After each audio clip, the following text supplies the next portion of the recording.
No ambition, no flair, no intent. Players playing that don't look fit. Southgate has got a lot of questions to answer, and also the system just doesn't work. Absolute shocking result against Scotland last night.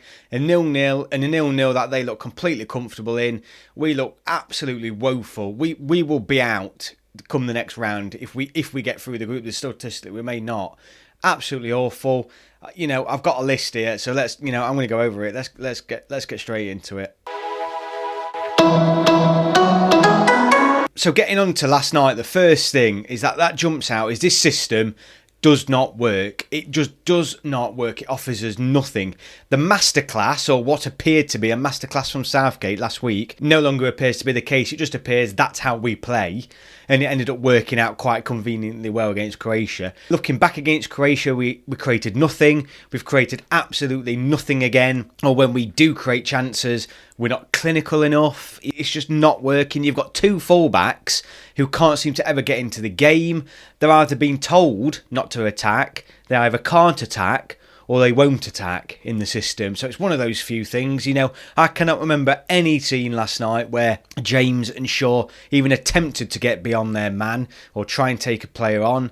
So that's that. With two holding midfielders, there's no threat there. But then you've got the two holding midfielders that don't seem to hold and then don't seem to attack. Shea Adams picked up the ball constantly right in front of our back four last night. So you wonder, well, where's the two holding midfielders? And then when we attacked, they're nowhere to be seen. The front three are isolated. So the system does not work with the two holding midfielders neither. There's just no cohesion between defence and attack, and the ball is always going backwards. There's no risks being taken. At no point do we try any one-to-ones, try and get beyond our man, try and overlap, try and overfill. Kane's completely isolated up front on his own, but he just doesn't look fit. He doesn't look like he should be playing. The three up front are constantly isolated because the fullbacks can't get up front or won't get up front, and then we've got two holding midfielders that are neither here or there, so they're completely isolated. We're not clinical enough in front of goal, so when we do create any chances, we're not scoring, we're not hitting the back of the net. You've got Kane and Sterling against Croatia. Last night, you've got John Stones, you've got Mount's chance. These need to be hitting the back of the net. You can't mess around. Yes, we should have had I do think we should have had a penalty. I do think if VAR's look at that, I think it's shall, but it's ridiculous. It's ridiculous that we're relying on a penalty in the 80-odd minute against Scotland. I think Scotland actually finishing the game had more attempts on target than us. We don't commit to any sort of anything, any form of attack. We never commit to it. We are far too worried about what the opposition's got. So we're not taking enough risks. There's no risks being taken on the pitch at all. And when you cannot take risks, you're not going to win a game. You're not going to score goals. It's all right to say, as long as we don't lose. You look at Pickford's interview from last night. All he said was, the most important thing is that we didn't lose. No, it isn't. The most important thing is that we go for the win. We should have won last night. We should have qualified against one of our biggest rivals and against arguably the third worst team in the competition according to FIFA ratings. So there's no excuse for last night. Southgate's picking players who don't seem to be fit. Harry Kane is playing in a system that either doesn't suit him or he's not fit enough to play. Either way, that's on Southgate. He shouldn't be playing. We've got Harry Kane who's got the most assists and most goals from last year, and he looks... He can't get involved in the game. Having said that, he doesn't look fit. But then why is he starting? Why on earth is Kane started 2 games where he's not at the races. He's nowhere near at the races, so he should not be on the starting 11. Bizarre substitutions from Southgate. Let's go back to Kane that I've just been talking about. If you take Kane off, I'm saying he's completely isolated. We've got the perfect holding midfielder. We are playing an isolated striker. We have got the perfect, holding striker that we can put on. Big, strong striker. And he doesn't. Instead of bringing Dominic Calvert-Lewin on, it brings Rashford in. And it's like, my problem isn't in bringing Rashford in. My problem is bringing him on for the wrong player. So we're not playing to our strengths for some reason. So we've got a target man on the pitch. And we need a target man who doesn't play him. Taking the better players off. So for some reason, he took Foden off for Grealish rather than Sterling, which was weird because Foden was actually one of the players who was actually trying to make things happen. So not only making the substitutes, but they're the wrong ones. Out of a possible 5 substitutions, when we're 0-0 down against Scotland at Wembley, he only makes 2 when we need 5. Bizarre. When you've still got Calvert-Lewin, Sancho on the bench. It just does not make any sense. Sterling, again, He's not brave enough. He's completely lacking in confidence and any conviction at all.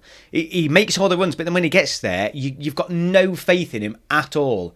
At all, picking a man out or going for goal or having anything of significance. So it's no good. It's no good him making these runs and receiving the ball in promising areas if he can't do anything with it, and he never can. He clearly has not got the confidence to be started in this squad. That he is clearly lacking in confidence. And my biggest gripe actually with all this that's been going off is people's responses to this in terms of a lot of England fans. A lot of fans, I've been saying, so I'm just trying to read my notes, is their answer is, oh, why isn't, Grealish should be starting, or I can't believe Bellingham isn't starting, or Sancho isn't starting. It doesn't matter who starts. I don't get why people don't understand that. It does not matter who starts. And let's be honest, we've got that many attacking options. It doesn't matter because someone's always going to be moaning, oh, why ain't so-and-so starting because he's got this many goals? Why? It doesn't matter. We played last night, Rashford, Sterling, Kane, Grealish, Mount and Foden. All of those players, you're telling me, aren't good enough to get the job done against Scotland? Of course they are, but they didn't because it's the system that doesn't work. Forget the personnel. You could start Sancho, Grealish. Doesn't matter. Doesn't matter who we're starting. The system does not work. And that's what's annoying me. Fans are always concentrating on the club loyalties, thinking, oh, I can't believe Sancho isn't starting, or I can't believe Bellingham isn't starting, or I can't believe we haven't got Dominic Calvert-Lewin on, or so and so. It's ridiculous. It doesn't matter.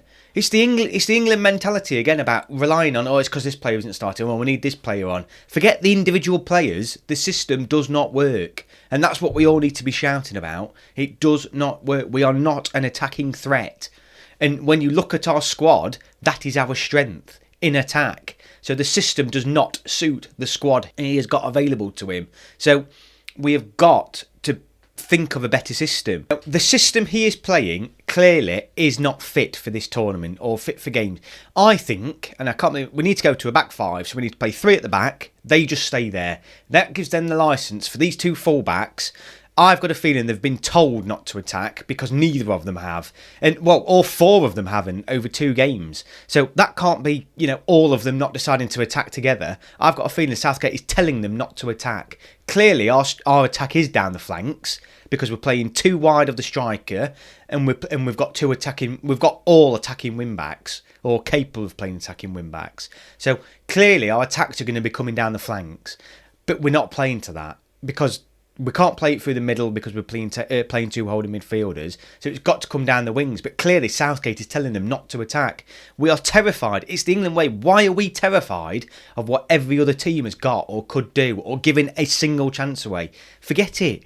We are too busy worrying about them. We should be giving them too much to worry about for us. And it's not good enough. Southgate is going to have to come up with a drastic change of system. And really, England fans, right, would not have moaned if we finished 0-0 last night that we have chucked the kitchen sink at Scotland. And they might have scraped the luck or whatever. They might have pulled off wonder saves, whatever.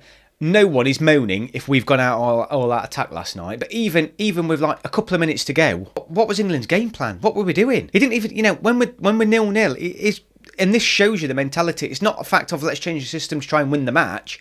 It's the system's working in the sense we're not going to lose. So just try and change the personnel and see if one of them come up with an individual bit of brilliance. What sort of game plan's that? We've got the Czech Republic now where we've got to beat them to top the group. I want to top the group. I don't care who we can get in the next round. I want to top this group because we should be topping this group. That is enough reason for us to top it. It's ridiculous.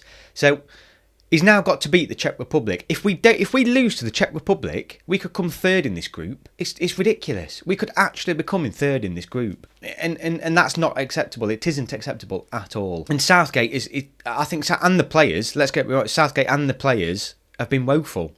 But I'd just like to say, well done Scotland. But I will say Scotland didn't raise their game. Scotland were not drastically better than what they were against Czech Republic. They more or less just played their game. We just didn't turn up. We just weren't there. We weren't competitive. We didn't want to win. We weren't no ambition at all. And it was a pathetic performance, absolute pathetic and embarrassing performance. One of the worst performances I've seen of England in a long, long time. Going back to the Iceland game, that's how toothless we looked. It was shocking. It was an awful performance. And he's got to... I tell you what, if we don't pick up a result against Czech Republic, a convincing result, because if we just manage to nick a 1-0 win against Czech Republic and go out in the last 16, he's not going to have a leg to stand on because the tournament will have been a disaster. So he's got to go out for the attack against the Czechs. So that brings me on to the player ratings. You know, where do we start? Well, I'll tell you where we start. We start with Jordan Pickford, who, and I know what everyone's going to say. I'm looking at my notes, so I'm giving Pickford an 8. I am. Everything he needed to do last night, he was there. He had to make some good saves. His distribution was amazing. He played a fantastic ball again up to Sterling. I think he's one of the best keepers at the tournament. I don't understand what more Pickford needs to do to appease English fans. I don't get what else he can do. He was brilliant. He commanded corners. He was fantastic stops. You saw him when he picked up the ball. He was trying to ush people out and get the ball moving again, and there was just nothing happening for him in front. And that says a lot. So for me, Pickford 8, but that's as good as it's going to get. Going on to James, for me 5.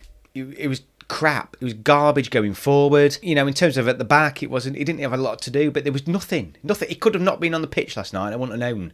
Every single time he got the ball, he passed it backwards. It was either James to Stones or Shaw to Mings, and it was. So for me, James 5, Stones 6. You know, nothing spectacular. I don't know.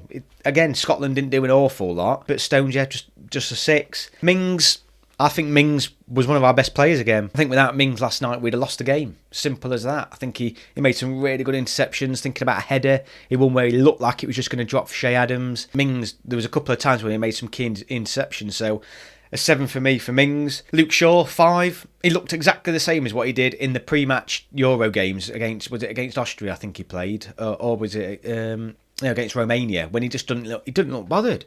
No attacking runs, nothing going forward, not a lot going off at the back, and it wasn't very good. You know, it was an awful performance. 5. I think him and James together was shocking. But having said that, like I've just said earlier, I think it's a system. I think they've been told not to attack. Phillips, the hero from the last game, I think he wasn't in the game, didn't get forward, didn't really seem to be holding, didn't really seem to be tacking. That's the same with Rice, neither. So for me, Phillips got a 6. For me, 6 out of 10. I think that's quite generous, actually. Rice go even worse. I don't know what Rice offers us in a game against Scotland, but he certainly weren't picking up Shea Adams or anybody, you know, in front of our back four. So for me, a 5. Really bad performance from him. I don't think he was great at all. Mount, I've given him a 6. I feel like, you know, he was sometimes in the game, but not really involved. Again, I think it's pretty much the system, but he doesn't seem to be able to link up with Kane at all, or any of the front three. Doesn't seem to be where he needs to be. But again, I just think, again, this is more to do with the system. Foden, I've given Foden a 7. I think he looked like the only player who looked like he was trying to make things happen. And for me, he was our best attacking option. Kane, 3, 2, 1, you know, whatever you want. I don't know what he's on the pitch for. He clearly isn't fit.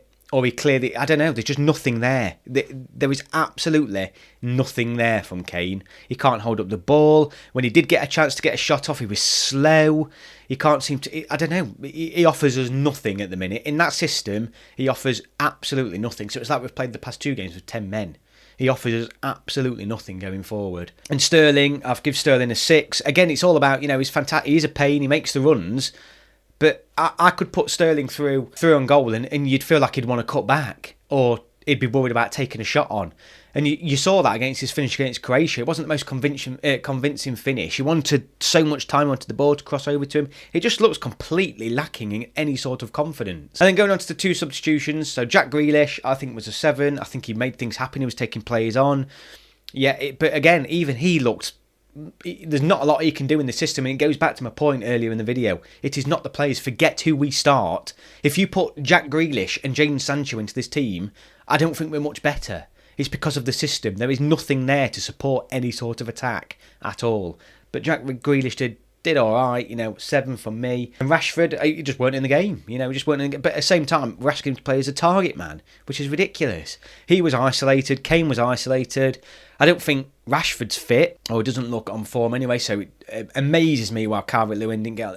If Calvert-Lewin does not get in the pitch last night, I don't know when he does. I don't know when he brings Calvert-Lewin on. So for me, Rashford anyway was a 6. So all said and done, I believe my overall England rating for today's last night's game is, 5 out of 10. I think we were shocking. No, I'm going to go 4 out of 10. 4 out of 10. Couldn't have been any worse from an attacking point of view. And we let a very poor team, have plenty of shots against us. So yeah, 4 out of 10 for me. That's it from me for this video. And I've ranted. I have absolutely ranted because I was furious. I was absolutely furious with last night's performance. It was. How many times as England fans have we been here? How many times is it where we see a group of players, an amazingly talented bunch of players, and we either bottle it, we look like we're terrified to do anything, or we can't put a cross in, or it's just, how many times do we have to go through this as England fans? All England fans want is a spirited, hard-fought and attacking performance. That's it. If we lost 2-0 last night against Scotland, but we'd literally thrown the kitchen sink at him, and we'd shown that we had, one, we wouldn't be losing 2-0 anyway because it'd be too much for them. No one would complain. Everyone knows this is why England fans were on Southgate's back beforehand, and I still think Southgate, I'm not saying Southgate out. I'm never going to say that. Not yet. Not yet. If I think if the performances don't improve and we go out like this, then I will be. But Southgate's now got the option to change it. Everyone knew that this performance was in this Southgate team. It is not a surprise that Southgate has sent a team out that has played like that, based on the way he likes to pick his teams and the way we've played before. It is not a surprise, and that's what the most frustrating thing is. And we all really know, don't we, how England are going to go out in this tournament. It is going to go out in a match where we play incredibly defensive, we play incredibly reserved, and we literally go out like a fart in the wind, offering absolutely nothing, and we leave a whole load of everything we could have been on the pitch, and instead we come away trying to play a game we can't play, worrying too much about the opposition, and that's how England are going to go out. I guarantee you now, if we get a big team in the last 16, if we do finish top, he will play exactly the same system, will offer nothing going forward, and will go out through the most lacklustre performance, I promise you. But now is the chance for Southgate to change that. He's got to. This is where managers make the money now and prove what the worth is. You see a system, you play it, it doesn't work, clearly doesn't work, and then now it's his job to fix it and make it right and choose a different system and personnel, but choose a different system first and foremost and get this attacking squad of players playing together. If you take, like I said, the players he played last night, forget Sancho not getting on, or Dominic Calvert-Lewin, forget them. The players, we had 5 or 6 players that were playing at some point in this match that should have been enough to get past Scotland, and the reality is it weren't even enough for them to create half a chance. And that is a huge, huge problem, and that has to be on the manager. So come on England, come on Southgate, now is the time. That game against Czech Republic now, England fans don't want to win, we want a performance. We want a performance that this England team should be giving. There is no more excuses, and it has to come. It has to come this week. Right, well, thank you very much. Please like and subscribe to the channel. Catch you all in the next video. I'll be dropping a preview for the Czech game. So come on, England. I'm still behind you. I'm still behind you, Southgate. But let's make those changes now that we all know we need to make.